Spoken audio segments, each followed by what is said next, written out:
વિદ્યાર્થી મિત્રો રીમોટ ડિમાન્ડની આપણે પ્રક્રિયાની વાત કરી કઈ રીતના રિએક્શન જોવા મળે પ્રક્રિયા કઈ રીતના થાય છે જે તમે એનસીઈઆરટી બુકની અંદર આપેલી છે કે કઈ રીતના સેલિસાલ્ડિહાઇડ બને ફિનોલમાંથી સેલિસાલ્ડિહાઇડ કઈ રીતના બને છે એની વાત કરીએ હવે રીમોટ ડિમાન્ડની મિકેનિઝમ આપણે જોવાનું છે કઈ રીતના સેલિસાલ્ડિહાઇડની અંદર રિએજન્ટ બાઇન્ડ થાય છે તો મિકેનિઝમની વાત કરીએ કેવી રીતના ખરેખર મિકેનિઝમ કેવી રીતના જોવા મળે રીમોટ ડિમાન્ડની કે એની રીતે મને કઈ રીતના નિપજ મળે સેલ સાથે એની વાત કરીએ તો ચલો જોઈએ વિદ્યાર્થી મિત્રો ફિનોલ છે ફિનોલ એની કોઈ બેઝ સાથે મીન્સ એન્યુઅલ સાથે પ્રક્રિયા કરીએ જે તમને રિએક્શનમાં આપેલું છે બેઝિક એનસીઈઆરટી માં જો આગળ રિએક્શન રીમોટ ડિમાન્ડ માં કયો રિએક્શન એન્યુઅલ સૌપ્રથમ તો એન્યુઅલ શા માટે તો કે NaOH માં OH માઈનસ હશે EOH માઈનસ નું કાર્ય શું હશે તો OH માઈનસ છે એ અહીં ઓક્સિજન છે એ એસિડિફાઈડ હાઇડ્રોજનને દૂર કરશે એ આપણે જોતા હતા કેવી રીતના તો કે એ હાઇડ્રોજનનો ઇલેક્ટ્રોન છે એ પોતાની તરફ ખેંચી લે છે પોતાની તરફ લઈ લે છે આકર્ષણને કારણે ઓક્સિજન અને હાઇડ્રોજન અહીંથી ફ્રીલી રિમૂવ થશે એ હાઇડ્રોજનને બેઝમાંનો OH છે એ ખેંચી લે છે પોતાની તરફ અને H2O માં રિમૂવ કરે છે ત્યારબાદ જોઈએ વિદ્યાર્થી મિત્રો હવે શું બનશે તો ખરેખર રિએક્શન ને આગળ ધપાવીએ મિકેનિઝમને તો મિકેનિઝમમાં આગળ જોશું તો આ રીતના જોવા મળશે હવે OH છે હાઇડ્રોજનનો ઇલેક્ટ્રોન લઈ અને પોતે છે O નેગેટિવ બને છે અને H2O અહીં રિમૂવ થયેલા છે હવે તો કે જે ઓક્સિજન નેગેટિવ ચાર્જ લીધો છે ઉપર છે એની પાસે નેગેટિવ ચાર્જ છે એની પાસે ઇલેક્ટ્રોન હશે વધારે એટલા માટે નેગેટિવ ચાર્જ આવેલો છે તો એ નેગેટિવ ચાર્જને દૂર કરવા માટે એ પોતે અહીં બોન્ડ બનાવશે ડબલ બોન્ડ પોતાની ઇલેક્ટ્રોન પોતાની પાસે છે તેને ડબલ બોન્ડ બનાવશે જેવો અહીં ડબલ બોન્ડ બનાવે તો આ કાર્બનની વેલેન્સી સેટિસ્ફાઈડ નહીં કારણ કે આ કાર્બનની વેલેન્સી કેટલી થઈ જાય 1 2 3 4 બોન્ડ બને 4 અને 5 તો સ્ટેબલ રહી શકે નહીં તો આ બેન્ઝીનમાંનો બોન્ડ તૂટી અને એના ઇલેક્ટ્રોન બેન્ઝીનમાંના આ કાર્બન પાસે અકેલાશે ત્યારબાદ શું જોવા મળશે તો વિદ્યાર્થી મિત્રો ત્યારબાદ વાત કરીએ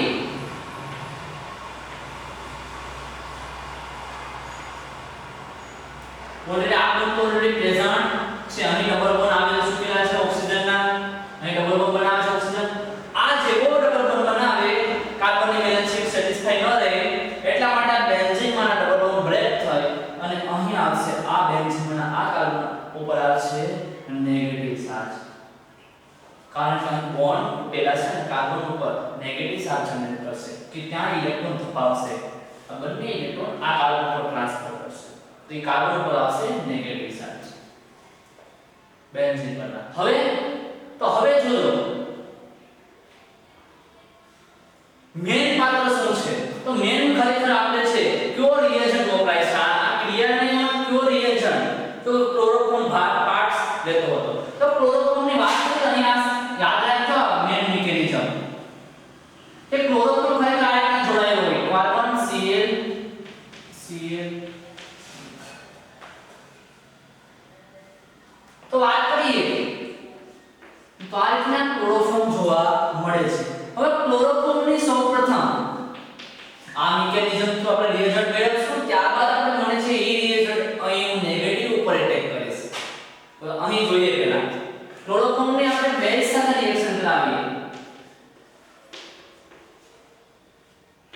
OH માઈનસ તો ક્લોરીન છે એ નેગેટિવિટી હાયર નેગેટિવિટી ધરાવે છે ક્લોરીન તો હાયર નેગેટિવિટીને કારણે છે એ ઇલેક્ટ્રોનને કાર્બનને પોતાની તરફ ખેંચશે કારણ કે 3 ક્લોરીન સમૂહ છે તો 3 ક્લોરીન સમૂહ છે તો કાર્બન કરતા એની નેગેટિવિટી વધારે હોય કાર્બન પાસેથી ખેંચશે કાર્બનને તો કાર્બન છે એને ખેંચે તો કાર્બન હાઇડ્રોજન પાસેનો ઇલેક્ટ્રોન પોતાની તરફ ખેંચશે અને હાઇડ્રોજન જેવો રિમૂવ થશે હાઇડ્રોજન ફ્રીલી એ હાઇડ્રોજન અહીં એટેક કરશે અને H2O રિમૂવ કરશે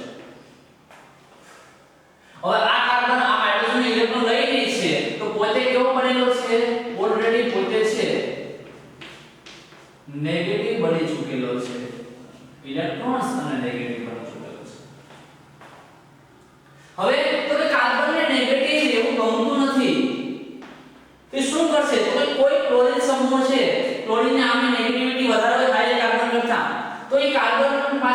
ક્લોરીન છે પોતાનો ઇલેક્ટ્રોન અને કાર્બન પાસેનો જે ઇલેક્ટ્રોન છે, જે કાર્બન પાસે ઇલેક્ટ્રોન છે એને લઈ અને રિમૂવ થશે. તો અહીં શું જોવા મળશે? તો કે ક્લોરીન -1 રિમૂવ થશે. કારણ કાર્બનને નેગેટિવિટી દૂર કરી પોતાની, તો એ એક ક્લોરીનને રિમૂવ કરશે. તો ક્લોરીન એમનો રિમૂવ થશે નહીં. એ ક્લોરીન પોતાનો ઇલેક્ટ્રોન્સ અને કાર્બનનો ઇલેક્ટ્રોન્સ લઈ અને રિમૂવ થશે. ત્યારબાદ વાત કરીએ ક્લોરીન સમૂહ એક રિમૂવ થયો.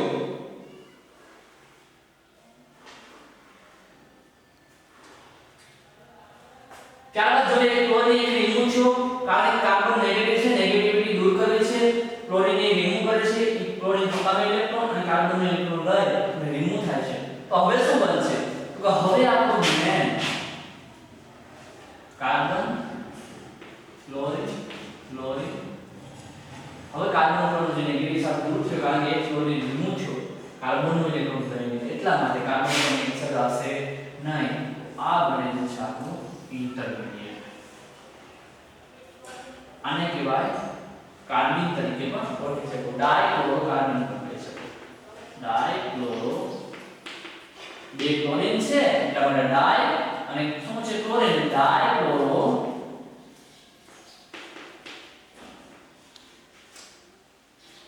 કાર્બન કહી શકો. તો આ એવો કાર્બન છે વિદ્યાર્થી મિત્રો કે જેનું સંકરણ sp2 પ્રકારનું હોય.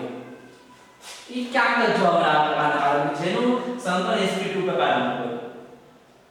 અને આવો ઇન્ટરમીડિયેટ નો યુઝ, હવે આપણને ઇન્ટરમીડિયેટ મળેલો છે એનો યુઝ હું અહીં કરીશ. કે ક્લોરોફોર્મમાંથી કઈ રીતે આપણે ડાયક્લોરોકાર્બન મળે, તો એ ડાયક્લોરોકાર્બન છે એને અહીં એટેક કરાવે. શું છે ડાયક્લોરોકાર્બનની? તો કે C કાર્બન સાથે C, કાર્બન સાથે બે CH છે. તો આ ક્લોરીન છે ઈ અહીં જોડાશે, મીન્સ ક્લોરીનને પોતાની તરફ જોડાવા દેશે. કોણ? તો કે જે બેન્ઝીન ઉપર નેગેટિવ ચાર્જ જનરેટ થયો, એ નેગેટિવ ચાર્જ આવા પ્રકારના કાર્બનને પોતાની સમક્ષ જોડાવા દેશે, મદદ કરશે. તો શું થશે? કારણ કે આ હાઈલી નેગેટિવિટી છે, જ્યાં હાઈલી નેગેટિવિટી હોય ત્યાં જ આવા પ્રકારના ઇલેક્ટ્રોફિલિક ગ્રુપ જોડાઈ શકે. તો જોઈએ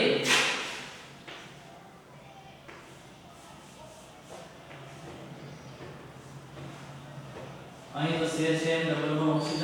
હવે આ કાર્બન છે એ આ નેગેટિવિટી ધરાવતા બેન્ઝીન પર જે નેગેટિવિટી ધરાવતો કાર્બન છે એની સાથે એટેચ થઈ અને આ રીતના બનશે સ્ટ્રક્ચર. વિદ્યાર્થી મિત્રો આ સુધી તો બની ચૂકેલું છે. તો તમે જાણો છો કે બેન્ઝીન છે એને મને સેલિસાલ્ડિહાઇડ બનાવો ફિનોલમાંથી. એ તો આપણે રીમન ડિમાન્ડની પ્રોસેસ છે, નિપજ છે કે સેલિસાલ્ડિહાઇડ મળે છે ફિનોલમાંથી. એ રિએક્શનમાં આપણે જોયું આ મિકેનિઝમ છે કઈ રીતના મળે છે. તો અહીં જો રેઝોનન્સ છે એ કમ્પ્લીટ નથી, અહીં રેઝોનન્સ સ્ટોપ થઈ જાય. હવે રેઝોનન્સ શક્ય નથી. તો રેઝોનન્સ શક્ય નથી તો નિપજ બનશે નહીં. તો મારે હવે રેઝોનન્સ કરાવવાનું છે હજુ. તો તમે જાણો છો કે બધા કાર્બન પાસે શું હોય? હાઇડ્રોજન એટચ થયેલો હોય. તો આ કાર્બન પાસે હાઇડ્રોજન એટચ થયેલો હશે તો એનું આ રીતના ફીલ દર્શાવ. તો આ હાઇડ્રોજન છે એ બેન્ઝીનનું દુઃખ જોઈ, બેન્ઝીનનું દુઃખ જોઈ કે હવે આગળ નિપજ નહીં મળે બેન્ઝીનને. તો હવે તો કામનું એરોમેટિક સ્ટ્રક્ચર સસ્પેન્શન ચાલુ રાખવું જોશે મારે. તો હવે શું કરું? તો આવા પ્રકારનું હાઇડ્રોજન છે એનું દુઃખ જોઈ અને પોતે આવૃત્તિ આપે છે, પોતાના ઇલેક્ટ્રોનને આવૃત્તિ આપી અને બેન્ઝીનને ડબલ બોન્ડ બનાવવા માટે મદદ કરે છે. આ ફિનોલમાંના બેન્ઝીનને કે તું બે ડબલ બોન્ડ બનાવ અને રોટેશન શરૂ કર, સસ્પેન્શન શરૂ કર, જેથી કરી અને નિપજ મળે. તો હાઇડ્રોજન પોતાના બંને ઇલેક્ટ્રોનને આવૃત્તિ આપીને અહીં ડબલ બોન્ડ બનાવવા માટે મદદ કરે છે બેન્ઝીનને. તો એ દરમિયાન જે આ ડબલ બોન્ડ બનાવવા મદદ કરે છે, બોન્ડ બંને ઇલેક્ટ્રોન અહીં બોન્ડ બનાવશે, એ દરમિયાન આ હાઇડ્રોજન છે એ ફ્રીલી હાઇડ્રોજન છે ત્યારે રિંગ છૂટો છવાયેલો એ હાઇડ્રોજન છે એ આ કાર્બન પાસે આવશે. શા માટે આ કાર્બન પાસે આવશે? તો કે આ કાર્બન નેગેટિવિટી ધરાવતો છે, નેગેટિવ હશે. કારણ શા માટે નેગેટિવ હશે? તો કે જે કાર્બન બેન્ઝીનના કાર્બન પર જોડાયેલો છે એને આ કાર્બનને છે કાર્બન ગ્રુપને એને મદદ કરી છે જોડાવા માટે. તો આ કાર્બન જોડાઈ ગયો સાથે સાથે. તો આ બેન્ઝીનમાં કાર્બન આને મદદ કરી છે એટલે આ કાર્બન સાથે જોડાય છે. તો આ કાર્બન આવશે નેગેટિવ. તો આ નેગેટિવ કાર્બન સાથે જે આ હાઇડ્રોજન છે એ પોતાના બંને ઇલેક્ટ્રોન ડબલ બોન્ડ બનાવશે તો એ હાઇડ્રોજન રિમૂવ થશે તો એ પ્લસ હાઇડ્રોજન છે S પ્લસ તરીકે રિમૂવ થાય છે તો એ પ્લસ હાઇડ્રોજન છે એ આ કાર્બન સાથે એટેચ થશે આ દરમિયાન ખરેખર ડબલ બોન્ડ બનેલા છે આ હાઇડ્રોજન રિમૂવ થયો પ્લસ તરીકે એ કાર્બન સાથે જોડાશે હવે તો કે આ ડબલ બોન્ડ થયા તો આ કાર્બનની વેલેન્સી ફરીવાર વધી જાય તો આ ડબલ બોન્ડ ઓક્સિજન તોડી અને ફરીવાર પોતાના ઉપર નેગેટિવ ચાર્જ જનરેટ કરે છે તો હવે શું બનશે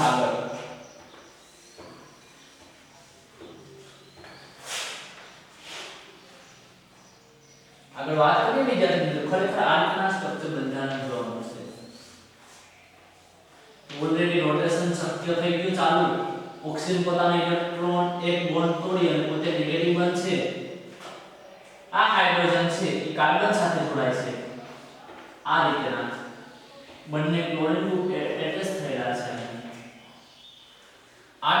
આ તૂટી અને અહીં ડબલ બોન્ડ બનાવે છે તો હવે રોટેશન શરૂ થઈ ગયું છે હવે ડીપ આપણે સરળતાથી મળશે સેલ સાલ્ફેટ તો હવે હજુ શું થશે તો હવે જોશો તો NaOH સોડિયમ હાઇડ્રોક્સાઇડ ના 2 મોલ્સ વપરાશે NaOH હવે NaOH સાથે પ્રક્રિયા કરશું 2 મોલ NaOH સાથે તો 2 મોલ NaOH સાથે પ્રક્રિયા કરાવશું તો અહીં રહેલા 2 OH માઈનસ છે એ 2 OH માઈનસ અહીં જે કાર્બન પરના 2 ક્લોરીન છે એ ક્લોરીન પોતાના ઇલેક્ટ્રોન લઈ અને કાર્બન પાસેથી પણ ઇલેક્ટ્રોન લઈ અને પોતે રિમૂવ થશે ત્યાં કાર્બનનો ઇલેક્ટ્રોન લઈ લેશે કારણ કે નેગેટિવિટી કાર્બન કરતા વધારે છે અને પોતાનો ઇલેક્ટ્રોન લઈ કાર્બનનો ને પોતાનો તો એમ બંને ક્લોરીન રિમૂવ થશે ત્યાંથી તો આ OH માના NaOH માના 2 OH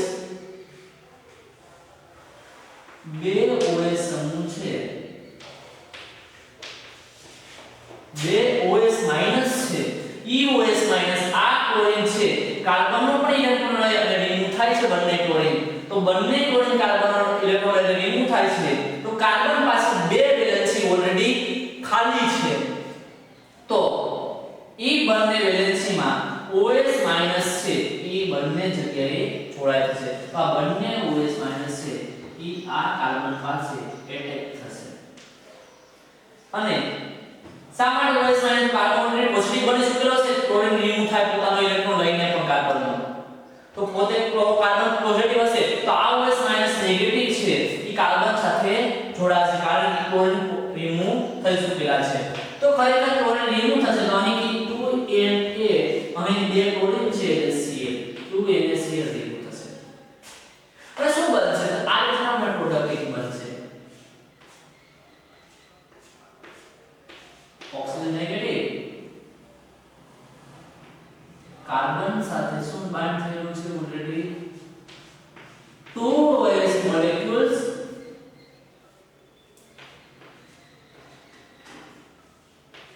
બાન્ડ થયેલા છે 2 OH મોલેક્યુલ બાન્ડ થયા છે ક્લોરીન રિમૂવ થશે બંને તો 2 OH સમૂહ બાન્ડ થશે જોડાશે NaOH માટે કારણ ક્લોરીન નેગેટિવિટી હાઈ છે તો તે કાર્બન પાસેથી પણ ઇલેક્ટ્રોન લઈ અને રિમૂવ થશે તો કાર્બન પોઝિટિવ થશે આ પોઝિટિવ કાર્બન સાથે 2 વેલેન્સી કાર્બન ખાલી છે એ બંને સાથે OH સમૂહ બાન્ડ થશે અને આ રીતના સ્ટ્રક્ચર બનશે તો તમે જાણો છો વિદ્યાર્થી મિત્રો OH ગ્રુપ છે બંને કાર્બન પાસે 2 OH છે એ ક્યારે સ્ટેબલ રહેતા નથી તો એ ખરેખર એક OH માં હાઇડ્રોજન અને એક OH ગ્રુપ આખું રિમૂવ થશે અને આ રીતના H2O પણ અહીં રિમૂવ થતો તમને જોવા મળશે NaCl NaCl અહીંથી NaCl અને H2 ગ્રુપ રિમૂવ થતો જોવા મળશે ખરેખર વિદ્યાર્થી મિત્રો આ મિકેનિઝમ છે આ રિએક્શન છે આ એટલી SN1 રિએક્શન કહેવામાં આવે substitution reaction electrophilic substitution reaction છે ઈ SN1 રિએક્શન એ તમે કહી શકો જે આ રિએક્શન થાય આ ખરેખર છે ઈ SN1 રિએક્શન એ કહી શકો SN1 રિએક્શન તો SN રિએક્શન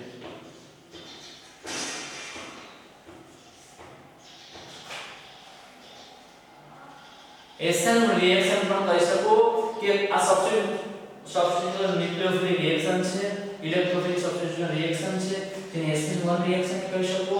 તો આવા પ્રકારની રિએક્શન છે એને SN રિએક્શન કહી શકાય. તો હવે અહીંથી H2O રિમૂવ થયો છે ખરેખર. હવે શું આપણી પાસે રિમૂવ છે અમે જાણીએ છીએ આપણે શું બાકી છે આપણી પાસે. તો ખરેખર બેન્ઝીન O નેગેટિવ તમે જાણો છો. હવે અહીંથી OS અને S રિમૂવ છે તો શું રહ્યું છે કાર્બન.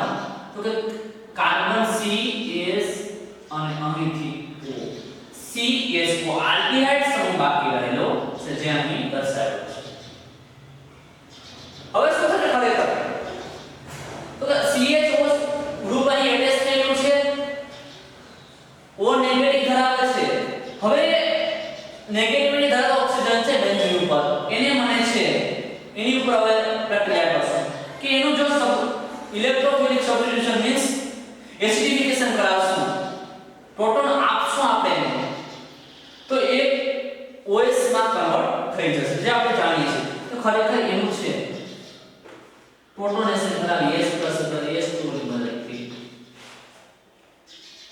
પ્રોટોનેશન નું કામ શું છે? પ્રોટોન આપવાનું. તો આ પ્રોટોન છે S+ એ ઓક્સિજન છે બાઇન્ડ થાય અને આ રીતના સ્ટ્રક્ચર મળશે મને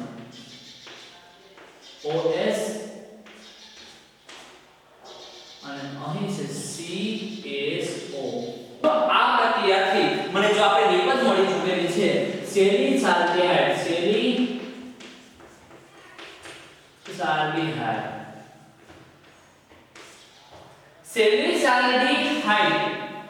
મળી ચૂકેલ છે આપણે નિપજ એની અંદર ફિનોલ માંથી મને અંતે મળેલી છે સેલિસાલ્ડિહાઇડ. તો આ છે રિમોટિમાન પ્રક્રિયાની મિકેનિઝમ. કઈ રીતના મળે છે સેલિસાલ્ડિહાઇડ મળે છે, કઈ રીતના સેલિસાલ્ડિહાઇડ મળે છે મને પ્રોડક્ટ કઈ રીતના છે ઈ આવા પ્રકારનો ડાયક્લોરોકાર્બન કઈ રીતના એટેચ થાય છે બેન્ઝીન ઉપર એની વાત કરેલી. ફરીવાર જોઈ લઈએ મિકેનિઝમ. ફિનોલ છે, ફિનોલની બેઝની હાજરીમાં પ્રક્રિયા કરાવશું તો બેઝનું કામ OH છે ને પ્રોટોન એક્સેપ્ટ કરવાનો. તો અહીંથી હાઇડ્રોજન ઇલેક્ટ્રોન ઓક્સિજન લઈ લેશે, OH CS2 તો તે રિમૂવ થશે. બેન્ઝીન વાત કરીએ તો અહીં પોતે નેગેટિવ બનશે, નેગેટિવિટી દૂર કરવા પોતે છે ડબલ બોન્ડ બનાવશે. જેવા ડબલ બોન્ડ બને છે એ દરમિયાન કાર્બનની વેલેન્સી વધી જાય છે. તો બેન્ઝીનમાંનો ડબલ બોન્ડ બ્રેક થાય અને નેગેટિવ સાથે જનરેટ થશે. અહીં ડબલ બોન્ડ બનેલા છે ઓલરેડી, અહીં નેગેટિવ ચાર્જ જનરેટ થયેલો છે. તો હવે શું થશે ખરેખર ક્લોરોફોર્મ છે. તો ક્લોરોફોર્મમાં શું હોય જો આપણે તો ક્લોરોફોર્મની અંદર છે CCl3 કાર્બન સાથે છે 3 ક્લોરીન સમૂહને થાય છે એટલે ક્લોરો. તો ક્લોરોફોર્મ ક્લોરીન 3 છે કાર્બન સાથે એટેચ થયેલા. ક્લોરીનની નેગેટિવિટી વધારે છે તો એ પોતાના તરફ ઇલેક્ટ્રોન ખેંચશે. તો એ દરમિયાન પોતાના તરફ ખેંચે તો એ દરમિયાન કાર્બન છે હાઇડ્રોજન પાસે ઇલેક્ટ્રોન લઈ લે છે અને પોતે છે એ નેગેટિવિટી ધરાવે છે અને આ હાઇડ્રોજન OH સાથે ભેગો થાય અને H2O તરીકે રિમૂવ થાય છે. હવે કાર્બનને 3 ક્લોરીન ગ્રુપ એટેચ થયેલા છે કાર્બન સાથે. ઈ કાર્બન સાથે એટેચ થયેલા ક્લોરીન ગ્રુપ છે કાર્બન ઉપર નેગેટિવ ચાર્જ આવેલો છે. તો એ નેગેટિવ ચાર્જને દૂર કરવા માટે કાર્બન પોતે એક ક્લોરીન ગ્રુપને રિમૂવ કરશે. ક્લોરીન ગ્રુપની નેગેટિવિટી વધારે છે એટલા માટે કેમ રિમૂવ થશે નહીં કે કાર્બનનો ઇલેક્ટ્રોન પણ લઈ લે છે એટલે Cl- કાર્બન ઇલેક્ટ્રોન લઈ લે છે કાર્બનની નેગેટિવિટી દૂર થશે. CCCl ડાયક્લોરોકાર્બન બનશે. જે કાર્બન છે એ sp2 પ્રકારનું હાઇબ્રિડાઇઝેશન જોવા મળે છે. હવે એવા પ્રકારનું કાર્બનની જે આપણો છે ન્યુક્લિયોફિલિક બની ગયો એને આપણે અહીં એટેક કરતા નેગેટિવિટી ધરાવતા બેન્ઝીન ઉપર જે કાર્બન નેગેટિવિટી ધરાવે છે એની ઉપર એટેક કરાવે છે. અહીં કાર્બન ઉપર એટેક કરશે. આ અહીં જોડાય છે, આ મદદ કરે છે આને જોડાવા માટે. તો આ નેગેટિવ આવશે કાર્બન તો આ રીતના જોડાય છે, આ રીતના બનશે સ્ટ્રક્ચર. રોટેશન સ્ટોપ થયેલું છે, આગળ જતું નથી. રોટેશન જરૂરી છે નિપજ માટે. રોટેશન કરવા માટે જે કાર્બન પાસે હાઇડ્રોજન એટેચ થયેલો છે એ હાઇડ્રોજન આ મુદ્દે આપણે બંને ઇલેક્ટ્રોન અહીં ડબલ બોન્ડ બનાવશે. જેવો અહીં ડબલ બોન્ડ બનશે આ હાઇડ્રોજન ફ્રી હશે, એ હાઇડ્રોજન H+ તરીકે ફ્રી હશે. એ H+ એ આ કાર્બન નેગેટિવ સાથે જોડાશે અને જે અહીં ડબલ બોન્ડ છે અહીં ડબલ બોન્ડ જે આપણને થાય છે ડબલ બોન્ડમાં તો આ આપણે બેલેન્સ વધી જાય છે. તો આ ઓક્સિજન છે પોતાનો ડબલ બોન્ડ છે એને બ્રેક આ રીતના સ્ટ્રક્ચર બનશે. આ બંને ક્લોરીન ગ્રુપ છે એ ક્લોરીન ગ્રુપને રિમૂવ થવું છે, એ ક્લોરીન ગ્રુપ દૂર કરવા છે કાર્બનને, કારણ કે હાઈડ્રોજન નેગેટિવ છે. તો એ ક્લોરીન ગ્રુપ રિમૂવ એકદમ નહીં થાય, કાર્બન ઇલેક્ટ્રોન લઈને જશે. કાર્બનની નેગેટિવિટી વધારે છે કાર્બન કરતા ક્લોરીન. તે પોતાના ઇલેક્ટ્રોન લઈને રિમૂવ થાય છે બંને, અને કાર્બન ઇલેક્ટ્રોન લઈને તો કાર્બન પોઝિટિવ થશે. હવે રિએક્શન કરાવશે NaOH સાથે, તો NaOH સાથે રિએક્શન કરાવશું. એમાંથી OH માઈનસ છે 2 2OH માઈનસ 2 અણુ છે NaOH ના, એટલે OH માઈનસ 2 છે એ બંને OH માઈનસ કાર્બન પર એટેક કરશે. બે વેલેન્સી કાર્બનની ખાલી છે કારણ કે ક્લોરીન રિમૂવ છે. ઈ ક્લોરીન છે એ 2Na અહીંથી અને 2NaCl રિમૂવ થશે. OH સાથે બાઇન્ડ થયેલા છે, તો OH સાથે બાઇન્ડ થઈ શકે છે. તો OH સાથે બાઇન્ડ છે ઓક્સિજન, તો જે છે ઇટ ઇઝ OH સ્ટેબલ ના રહી શકે એકી સાથે કાર્બન સાથે. તો અહીંથી OH અને અહીંથી હાઇડ્રોજન રિમૂવ થઈ H2O રિમૂવ કરશે. જે આ રિએક્શન થઈ છે એનો એસેન રિએક્શન કહી શકું, ન્યુક્લિયોફિલિક સબસ્ટિટ્યુશન રિએક્શન, એસેન રિએક્શન કહી શકાય. હવે તો આ બધી વાત થઈ ગઈ, અહીંથી H2O રિમૂવ થયા, હવે શું વધશે? CHO અહીં આ ગયા. હવે વાત કોની આવી? ઓક્સિજન. એને નેગેટિવિટી દૂર કરી તો શું કરાવશો? પ્રોટોનેશન, એસિડિફિકેશન. એસિડિફિકેશન કરશો પ્રોટોનેશન H+ ની મદદથી. H+ અહીં નેગેટિવ પર એટેક કરશે તો અહીં થશે OH. તો આ મને બનેલું છે એ સેલી સાથે એડ. તો આ રીતના વિદ્યાર્થી મિત્રો રિમોટ વાત કરી ચૂકેલા છે કે રિમોટ ની પ્રક્રિયા કેવા પ્રકારની છે એનસીઆરટી મુજબ જોઈ, અને એની મિકેનિઝમ તમારી બુક્સ ની અંદર આપેલી નથી. તો જી નીટ અને જામ્સ ની એક્ઝામ જે વિદ્યાર્થી આપતા હોય એ વિદ્યાર્થી માટે આવા પ્રકારની મિકેનિઝમ અગત્યની છે. તો આ મિકેનિઝમનો ખાસ ખ્યાલ રાખજો, અને ખરેખર આ મિકેનિઝમ ભૂલવી નહીં. આ મિકેનિઝમ થ્રુ મારે જે ડાયપોલ કાર્બન મળશે એ કાર્બન હું અહીં બેન્ઝીનમાંના નેગેટિવ કાર્બન પર એટેક કરાવીશ. તો આ ખાસ યાદ રાખજો. આ મિકેનિઝમ થ્રુ સ્ક્રીનશોટ લઈ લો જેથી કરીને તમે સારી રીતે નોટબુકની અંદર ઉતારી શકો. તો આગળના લેક્ચર પછી વાત કરશું વિદ્યાર્થી મિત્રો. હવે આપણે વાત કરશું કે નાનો એવો ટોપિક છે આપણો કે ઔદ્યોગિક ક્ષેત્રે કેવા પ્રકારના આલ્કોહોલ યુઝ થાય અને કઈ રીતના આલ્કોહોલ યુઝ થાય ઔદ્યોગિક ક્ષેત્રે, જે ફિનોલ ના લાસ્ટ ટોપિક છે. અને ત્યારબાદ આપણે જોશું ઇથર સંયોજનની વાત કરશું. Thank you so much.